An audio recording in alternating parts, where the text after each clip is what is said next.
द्वापर युग की बात है, जब धरती पर अधर्म बढ़ चुका था। मथुरा का राजा कंस अपने अत्याचारों से पूरी प्रजा को डरा रहा था, लेकिन उसके डर से भी बड़ा एक डर उसके अपने दिल में पल रहा था। भविष्यवाणी हो चुकी थी कि देवकी का 8वां पुत्र कंस का अंत करेगा।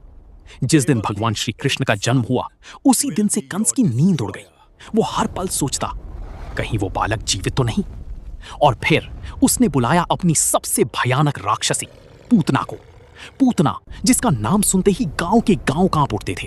कहा जाता है उसके विषैले स्पर्श से ही बच्चों की मृत्यु हो जाती थी। लेकिन इस बार पूतना ने लिया एक सुंदर स्त्री का रूप, इतना सुंदर कि कोई भी उसे देवी समझ बैठे। जब वो गोकुल पहुंची तो पूरा गांव उसकी सुंदरता देखकर मोहित हो गया। किसी को नहीं पता था कि इस मुस्कान के पीछे मौत छुपी हुई है। मां यशोदा उस समय नन्हे कृष्ण को सुला रही थी। तभी पूतना धीरे धीरे उनके घर में प्रवेश करती है। मां यशोदा ने उसे साधारण स्त्री समझा और बिना कुछ सोचे नन्हे कृष्ण को उसकी गोद में दे दिया। लेकिन पूतना के मन में चल रही थी एक भयानक योजना। पूतना ने अपने शरीर पर घातक विष लगाया हुआ था। उसने कृष्ण को मारने के लिए उन्हें दूध पिलाना शुरू किया, लेकिन अगले ही पल पूरा ब्रह्मांड जैसे थम गया।